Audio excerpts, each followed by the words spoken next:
everyone, welcome back to my YouTube channel. আজি আপোনালোক সকলোকে এটা ভিডিও হইতে লগ কৰা খাই আহিলো। বিভাগৰ কাৰেংঘৰ বিষয়ে আজি আপোনালোকক সবিশেষ জনাম। যিমানখিনি পাৰো আপোনালোকক জনাম। গোটে ভিডিওটো জুৰিৰে আপোনালোকে চাই থাকক শেষলৈকে। ভিডিওটো স্কিপ নকৰিব। যদি ভাল লাগে তেতিয়াহলে লাইক, কমেন্ট, শেয়াৰ কৰি দিব। লগতে ভিডিওটো কেনেকুৱা লাগিলে আপোনালোকে সকলোৱে কমেন্ট কৰি জনাব নাপাহৰিব। বলক ঠিক আছে। Thank U.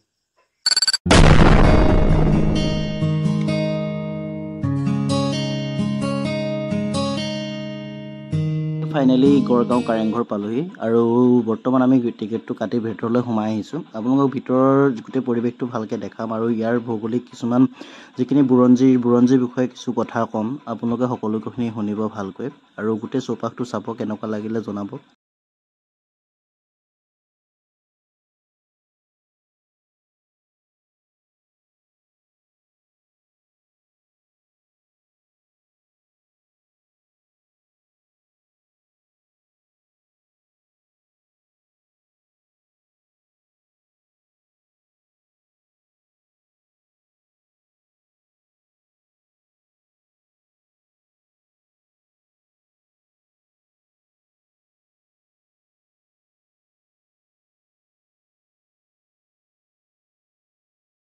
কাৰেংঘৰ বুলি ক'লে আপোনালোকে কাৰেংঘৰৰ অভিজ্ঞখিনি গোটেইখিনি জানিব লাগিব। কাৰেংঘৰ অসমৰ কোন জিলাত অৱস্থিত তাৰ বিষয়ে সকলোখিনি গম পাব লাগিব, তেতিয়াহে আপোনালোকে কাৰেংঘৰৰ বিষয়ে গম পাব। কাৰেংঘৰ হৈছে শিৱসাগৰ জিলাৰ গড়গাঁৱত অৱস্থিত। গড়গাঁও হৈছে শিৱসাগৰ প্ৰায় পূব দিশত 13 কিলোমিটাৰ নিলগত অৱস্থিত।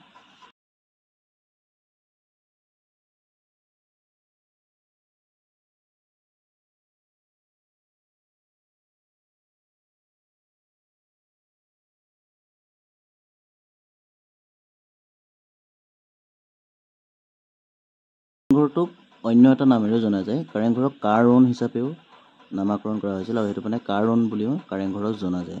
আৰু কাৰেংঘৰটো বনাইছিল আহোম চাওফাসকলৰ দ্বাৰা নিৰ্মিত কৰিছিল। এটা পিৰামিড আকাৰৰ এটি ৰাজমহল। আৰু এই কাৰেংঘৰ জনা 1540 চনত স্বৰ্গদেউ শুক্লমুঙে এই ঘৰটোৰ নিৰ্মাণ কাৰ্য আৰম্ভ কৰিছিল। তাৰ পাছত প্ৰমত্ত সিংহই ইয়াক পুনৰ ইটাৰে বনাইছিল। তাৰ আগতে স্বৰ্গদেউ শুক্লমুঙে ঘৰটো কাঠেৰে তৈয়াৰ কৰিছিল আৰু তাৰ বাবে 1752 চনত কাৰেংঘৰটোৰ বহুত ক্ষতি হয়। বেয়াকৈ ক্ষতি হোৱাৰ ফলত আহোম স্বৰ্গদেউ ৰাজেশ্বৰ সিংহই ইয়াক পুনৰ নিৰ্মাণ কৰে।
প্ৰৱেশ কৰিবৰ বাবে 4খন দুৱাৰ আছে। দুৱাৰকেইখনত সিংহৰ দুৱাৰ বুলি কোৱা হয়। ঘৰটোৰ তলৰ দুমহলা আৰু ওপৰত 5 মহলা আছে। তলৰ মহলাৰ পৰা ৰংপুৰৰ যি শিৱসাগৰ তলাতল ঘৰ আছে, তলাতল ঘৰলৈ প্ৰায় 16 কিলোমিটাৰ দীঘল এটা সুৰংগ আছিল। বৰ্তমান সেই সুৰংগটো অফ কৰি ৰাখিছে। মই ইয়াৰ আগতে তলাতল ঘৰ ভিডিঅ'টো বনাওঁতে আপোনালোকক জনাইছিলোঁ যে কি কাৰণত বন্ধ কৰি ৰাখিছে। ইয়াতে কিছুমান যিবিলাক মানুহ গৈছিল, মানুহবিলাক যাওঁতে কিছুমান মানুহ ঘূৰি নাহিল। ঘূৰি নহাৰ বাবে সুৰংগবিলাক বৰ্তমান বন্ধ কৰি ৰাখিছে। কাৰেংঘৰটোৰ চৌদিশে এটা বহল আলি আৰু তাৰ কাষে কাষে হাতীৰ গড় আছে। আৰু গড় কিছু দূৰত্বৰ কাষে কাষে মাউতে হাতীয়ে তল যোৱা এটা দ খাৱৈ আছে। আগে এই গড় খাৱৈটোত 12 মাহে পানী আছিল। কাৰেংঘৰটোৰ দীঘলে 120 হাত আৰু বহলে 30 হাত বহল।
অসম আক্ৰমণ কৰিবলৈ আহোঁতে তেওঁৰ লগত অহা ৱাকন্স 20 জনে অৰ্থাৎ বৰকাকতিকাৰে লিখিছিল, গড়গাঁৱৰ ৰাজ কাৰেকৰ নিচিনা কটকটীয়া ধুনীয়া আৰু নানান কাৰুকাৰ্যৰে খোদিত ঘৰ গোটেই পৃথিৱীত বিৰল।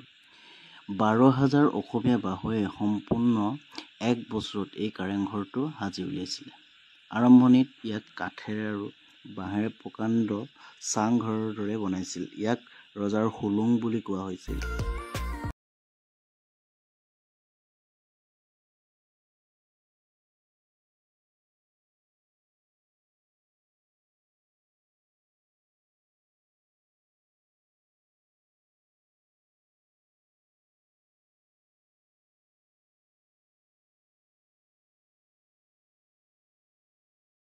মীৰ জুমলাৰ লগত অসমলৈ অহা চিহাবুদ্দিন তালিছৰ মতে কাৰেংঘৰৰ বৰ্ণনা হ'ল ৰজাৰ চুলং অৰ্থাৎ হোলোং। ঘৰটোৰ দীঘে 120 হাত আৰু পথালিয়ে 30 হাত। এই ঘৰত 64টা স্তম্ভ আছিল। প্ৰত্যেকটো বিতোপন স্তম্ভৰ বেৰ বা পৰিধি 4 হাতকৈ ওখ আছিলে। ঘৰটোৰ চালবোৰ আচৰিত কৌশলেৰে খটুৱাই কাঠেৰে কাৰুকাৰ্যৰে শোভিত কৰা আছিলে আৰু সেই অৱস্থাৰ পৰা স্বৰ্গদেউ ৰাজস্ব সিংহই যেতিয়া পুনৰ নিৰ্মাণ কৰিলে, সেই যি হোলোং আছিল ৰজাৰ, সেই হোলোংটো স্বৰ্গদেউ ৰাজস্ব সিংহই আটক ধুনীয়াকৈ ৰাজপ্ৰসাদলৈ পৰিণত কৰিলে আৰু সেই ৰাজপ্ৰসাদটোকে বৰ্তমান কাৰেংঘৰ বুলি কোৱা হয়। আৰু সেই কাৰেংঘৰ বৰ্তমান শিৱসাগৰ জিলাৰ গড়গাঁও।